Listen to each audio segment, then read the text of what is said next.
మీరందరూ కూడా ఈ వీడియో thumbnail చూసే ఉంటారు. thumbnail లో ముఖ్యంగా నేను తెలంగాణకు సంబంధించి ఎవరికైతే ఈడబ్ల్యూ చేసుకోవటం ఉందో ఆ విద్యార్థులకి ఒక గుడ్ న్యూస్ గా తెలియపరిచాను. సో ముఖ్యంగా ఎవరైతే ఓసీ విద్యార్థులు, బీసీ, ఎస్సీ, ఎస్టీ విద్యార్థులకి ఒక బ్యాడ్ న్యూస్ గా తెలియపరిచాను. సో ఎందుకు ఏంటని చెప్పి మీకు ఇన్ఫర్మేషన్ కరెక్ట్ గా క్లారిటీ డీటెయిల్ ఇవ్వడం కోసం నేను 3 స్లైడ్స్ తయారు చేశానండి. 3 స్లైడ్స్ తయారు చేశాను. సో మీరు వీడియో చివరి దాకా చూసి మీకు క్లారిటీ వస్తుంది, లేదంటే మీకు క్లారిటీ ఉండదు. సో ఇప్పుడు అందరూ కూడా ఖాళీగానే ఉంటారు నేపథ్యంలో వీడియో చివరి దాకా చూడటం ప్రయత్నించండి, క్లారిటీ అవడం కోసం. డీటెయిల్స్ లోకి వెళ్ళిపోతే అన్ని వైద్య కళాశాలల్లో ఈడబ్ల్యూఎస్ కోటా అని చెప్పి మనకి సాక్షి దినపత్రిక వాళ్ళు ఒక కథనాన్ని ప్రచురించారండి. తెలంగాణ రాష్ట్ర ప్రభుత్వం సూత్రప్రాయంగా నిర్ణయం తీసుకున్నట్లు కూడా వాళ్ళు తెలియపరిచారు. సో నేషనల్ మెడికల్ కమిషన్ ఆదేశాల మేరకు ఈ ఏడాది నుంచి అమలని చెప్పి తెలియపరుస్తున్నారు. ప్రభుత్వ కాలేజీల్లోని అన్ని ఎంబీబీఎస్ సీట్లలో 10% సీట్ల కేటాయింపు, ప్రైవేట్ కాలేజీల్లోని సగం కరీంనగర్ కోటా సీట్లలో 10% ఈడబ్ల్యూఎస్ అని చెప్పి తెలియపరుస్తున్నారు. ఇప్పటి వరకు 7 కాలేజీల్లోని 103 సీట్లు మాత్రమే వారికి ఉన్నాయి. తాజా ప్రతిపాదన అమలైతే ఈ కేటగిరీలో అదనంగా 350 సీట్లకు ఛాన్స్ అని చెప్పి తెలియపరుస్తున్నారు. సో ఇప్పటి వరకు ఈ కేటగిరీ వాళ్ళకి కేవలం 103 సీట్లు మాత్రమే ఉన్నాయి. సో ఈ తాజా ప్రతిపాదన అమలైతే ఈ కేటగిరీ వాళ్ళకి అదనంగా 350 సీట్లు అదనంగా వచ్చే అవకాశం ఉంటుంది.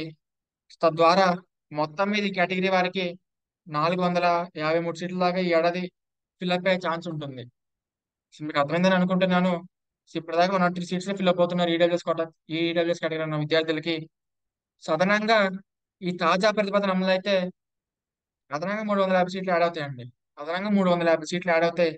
సో తద్వారా 453 సీట్లు అదనంగా 453 సీట్లలో ఈ ఏడాది ఎకనామికలీ వీకర్ సెక్షన్ రిజర్వేషన్ ఉన్న విద్యార్థులు ఇంటేక్ అవ్వచ్చు. ఆ రిజర్వేషన్ బేసిస్ మీద ఇంటేక్ ఉంటుంది అని చెప్పి వీళ్ళు తెలియపరుస్తున్నారు. సో మీకు క్లియర్ గా అర్థమై ఉంటుంది ఈ అంశం గురించి. రాష్ట్రంలోని అన్ని ప్రభుత్వ, ప్రైవేట్ వైద్య కళాశాలల్లో ఆర్థికంగా బలహీనమైన వర్గాలకు రిజర్వేషన్ అమలు చేయాలని ప్రభుత్వం సూత్రప్రాయంగా నిర్ణయించింది. నేషనల్ మెడికల్ కమిషన్ ఎన్ఎంసీ ఆదేశాల మేరకు ఈ ఏడాది నుంచే రిజర్వేషన్ అమలు చేయనున్నది.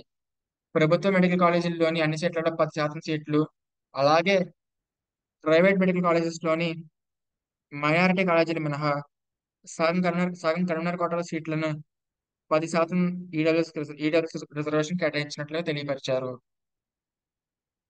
సెకండ్ స్లైడ్ లో చాలా క్లారిటీగా ఇన్ఫర్మేషన్ అనేది ఏంటి అని అంటే, జనరల్ కోటా సీట్లు రాష్ట్రంలో గత ఏడాది వరకు 56 మెడికల్ కాలేజీల్లో 8,400 ఎంబీబీఎస్ సీట్లు అందుబాటులో ఉన్నాయి. వాటిల్లో 27 ప్రభుత్వ మెడికల్ కాలేజీల్లో 3,700 ఎంబీబీఎస్ సీట్లు ఉన్నాయి. అలాగే 29 ప్రైవేట్ మెడికల్ కాలేజీల్లో 4,700 ఎంబీబీఎస్ సీట్లు అందుబాటులో ఉన్నాయి. అయితే ఇప్పటి వరకు అసలు ఇక్కడ నుంచి చాలా ఇంపార్టెంట్ అండి. అయితే ఇప్పటి వరకు 10% ఈడబ్ల్యూఎస్ రిజర్వేషన్ అమలుకు గాను అంతే మొత్తంలో సీట్లను ఆయా మెడికల్ కాలేజీలకి ఎన్ఎంసీ మంజూరు చేసింది.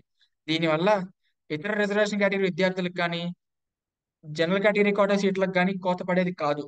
సో ఇప్పటి వరకు ఏం జరిగిందనంటే, ఫర్ సపోజ్ ఒక మెడికల్ కాలేజ్ లో 100 ఎంబీబీఎస్ సీట్లు ఉన్నాయి అనుకుందామండి. 100 ఎంబీబీఎస్ సీట్లు ఉంటే 100 ఎంబీబీఎస్ సీట్లకు గాను ఒక 10% సీట్లు యాడ్ చేసి అడిషనల్ 10% చార్జ్ చేసి ఈ 10% సీట్లని ఈడబ్ల్యూఎస్కి ఇచ్చేదండి.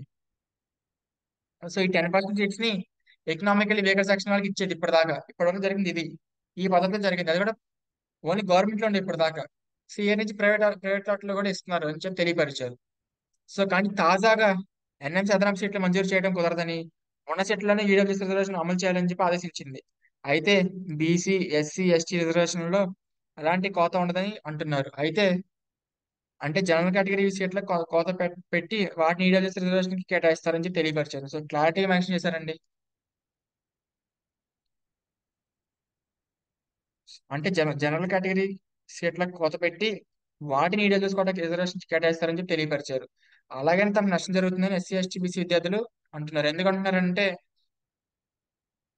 జనరల్ కేటగిరీలోను తమకు ప్రతిభ ప్రకారం రావాల్సిన సీట్లకు గండి పడుతుందని, దీనివల్ల తమకు తీవ్రమైన అన్యాయం జరుగుతుందని చెప్పి ఆందోళన వ్యక్తం చేస్తున్నారు. సో ఓసీ విద్యార్థులు, బీసీ, ఎస్సీ, ఎస్టీ విద్యార్థులు అందరూ కూడా ఒక ఇంత ఆందోళన వ్యక్తం చేస్తున్న విషయం ఇక్కడ స్పష్టంగా తెలియపరిచారు వీరు. ఎందుకనంటే వాళ్ళు కూడా ఎంఆర్సీ కింద వాళ్ళు కూడా జాయిన్ అయ్యే అవకాశం ఉంటుంది. జనరల్ కేటగిరీ సీట్స్ కింద ఎంఆర్ సీట్స్ అంటాం వాటిని. సో మెరిట్ బేసిస్ మీద ఉంటాయి కాబట్టి అది. తద్వారా వాళ్ళు కూడా కట్ ఆఫ్ పెరిగే అవకాశం ఎక్కువ ఉంటుంది. బీసీ, ఎస్సీ, ఎస్టీలకు కూడా. ముఖ్యంగా బీసీలకి, ఓసీ కట్ ఆఫ్ పెరిగే అవకాశం ఉంటుంది దీనివల్ల. సో ఇది సో ఇంకా 8 lakhs ఆదాయ పరిమితి ఉందని చెప్పి మీ అందరికీ ముందే తెలుసు. సో ఈ రిజర్వేషన్ కి 8 lakhs వరకు ఇన్కమ్ ఉండాలి. అంతకన్నా ఎక్కువ ఉంటే ఈ రిజర్వేషన్ అనేది ఎవరు. దీనికి ఇంకా ఇంకొన్ని పరిమితులు ఉంటాయి దీనికి. ఓ ల్యాండ్, అగ్రికల్చర్ ల్యాండ్ గురించి కానీ చాలా ఉంటాయి. అవన్నీ మీకు ఆల్రెడీ నీట్ ఎగ్జామినేషన్ ముందు అప్లై చేసుకుంటారు, అప్పుడే వచ్చేసింది. కాబట్టి దీని గురించి ఇప్పుడు తెలుసుకోవడం అవసరం లేదు. సో ఇది పరిస్థితి. Thank you.